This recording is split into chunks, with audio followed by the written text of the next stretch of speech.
Hi! So, today's topic I'm going to talk about is a topic that hits home for a lot of people right now.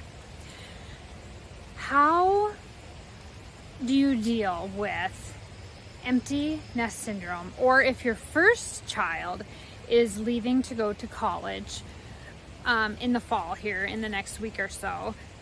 How do you deal with that?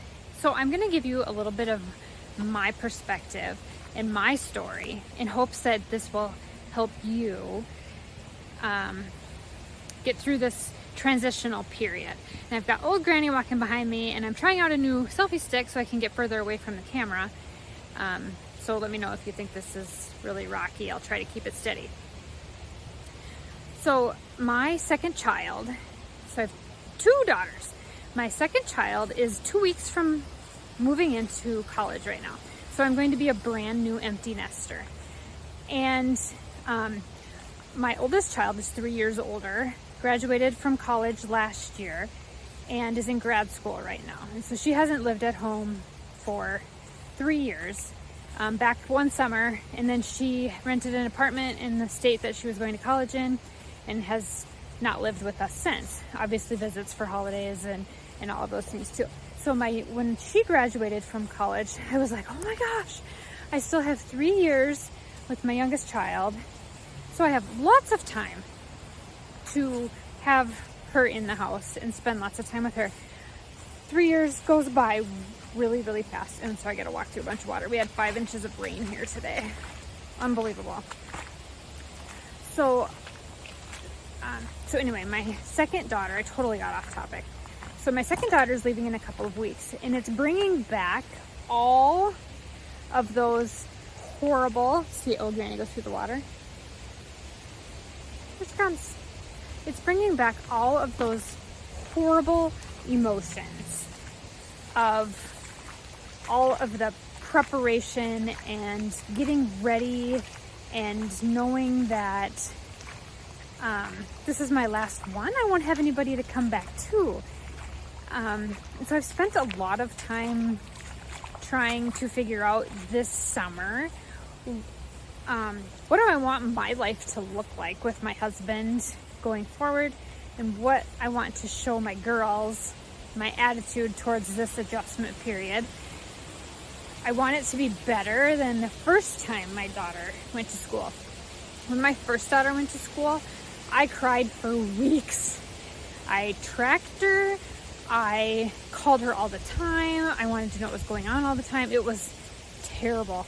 I look back at it now, and it hurt our relationship because I didn't give her the room to fly and to learn to be the person that she wanted to be. They're going to make mistakes. They are going to buy a really stupid purchase. I was in college. I bought an $80 Adidas.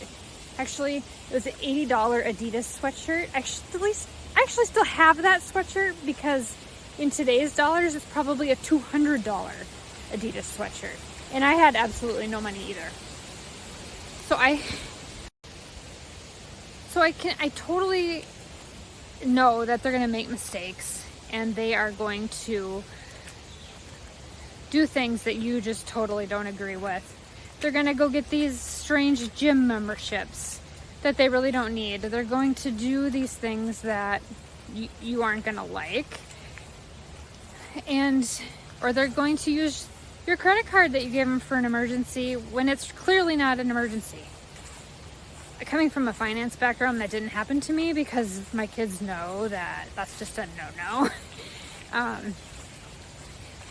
But my whole point is that these things are going to happen. So having open communication is good, and knowing what the expectations are.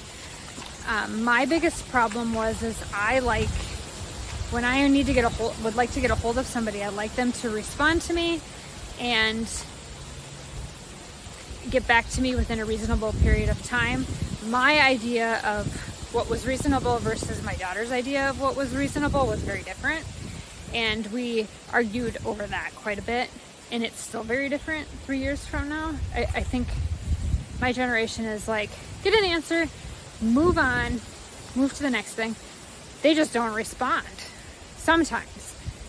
But if they're sick, they'll call you. Believe me, if they're sick, they'll call you. Or if something is an emergency, they'll call your phone until you answer your phone. But if you call them, they probably won't answer. So my whole point is that it really, it's a huge transitional period. And how you handle that transition and how your kids watch you handle that transition is really important. My number one piece of advice would be give them a lot of room to be themselves and a lot of room to fly and learn who they want to be and how they want to live their lives. That would be my first advice. My second piece of advice would be check in once a week, twice a week, not every day like I tried to do. Once a week or twice a week is definitely acceptable. Also, the third thing is don't pull the I'm paying for this college or I'm paying for your books, so I expect you to do this or expect you to do that. If you're going to give them money, if you're going to pay for their education, it should probably be that you feel like you're giving them the money to pay for this and you don't expect anything in return except for good grades and completion of the program or however you have worked out. You can't base it on, I'm not going to pay for your college if you don't call me back. I'm sure I used that line somewhere in there too, because I had some very frustrating moments with when my first daughter went to school. Most of it, looking back, was my fault, not so much her fault. There were a few times that she probably ignored me that I didn't care for. But so as my second daughter goes to school, she communicates much, much better. So I feel like that part isn't going to be the problem. My second daughter is more of a homebody, and I feel like the big change for her is just going to be a really big change to go from a loving, comforting, cozy home to living in a 10 by 10 ice house, fish house with another person and 2 suite mates is going to be an absolute huge game changer for her. So I feel like that's going to be a struggle. So all of the moms out there, to all the moms, know that you are definitely not alone. Hundreds and hundreds and thousands of moms are going through this at the exact same time. And I'm sure you have some friends that you can visit with, or parents or husbands or spouses. Forewarned, the husbands have a hard time understanding how hard it is on a mom. It's hard on them too, but the maternal instinct for the mom, I feel, is so strong. I mean, you have spent every single day with that child from when they were born up until when you're dropping them off at school. And you've been heavily invested in their life, and then all of a sudden you drop them off and you drive away and you expect them to survive on their own, which they need to do. They need to learn those things, but it's really, really, really hard on moms. So just know that people have been there, done that. I've been there, done that. When I'm going in a few weeks, I will cry all the way home. I can absolutely guarantee it. I wish I could bring my emotional support animals with me. Old Granny, Sam Dog. But they unfortunately are not allowed on the school campus, so they can't go with. So I won't have my emotional support animal. They're not really emotional support animals. They're my black Labradors. But so anyway, that's really all I wanted to talk about today, is that just know that there's other moms out there. And this, I feel like, moving into the next step of your life, and then knowing that you have raised beautiful humans that can do this on their own is absolutely amazing. And I'm looking forward I'm very sad, very, very sad that my kids are leaving the nest. But I'm also super excited for the things that I can do that I haven't had time to do. I'm super excited. I'm growing my YouTube channel, something I have always wanted to do. I am doing some other entrepreneurial things that I used to try to squeeze in between kids and things that were happening. So I'm super excited about that. I'm also very, very excited to be able to travel a little bit more and travel not around the school calendar. I'm going to try to get one to be able to go to spring break, but so I'm super excited for those things. I'm super excited to try out some different career path ideas as I go forward. Like I said, I've worked in finance and accounting for 25 years, so I could really use a change there. So we'll just kind of see what happens.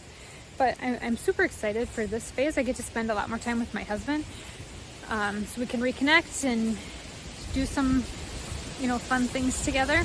I'm not quite sure exactly what that's going to look like. Sorry, it's so windy if that's loud. Just had some nasty storms running through. So anyway, I just wanted to jump on, share with you that this leaving your kids at college when you drop them off in a week or two, it feels like your heart is going to be pulled out of your chest.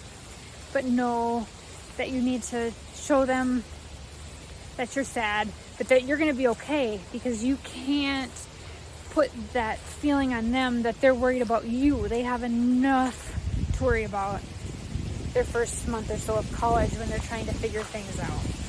So I'm going to try really hard to not cry when I drop her off. It's not going to work, but I'm going to try really, really hard.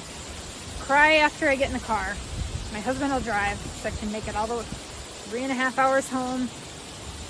Try to make it through that, and hopefully we can. I can share my journey on this channel of redesigning my life. That's what this channel is about. To what the empty nest looks like and all the fun things that can happen. I'm super excited to share all of that with you. So anyway, that's all I had for today. 10 minutes. Thanks.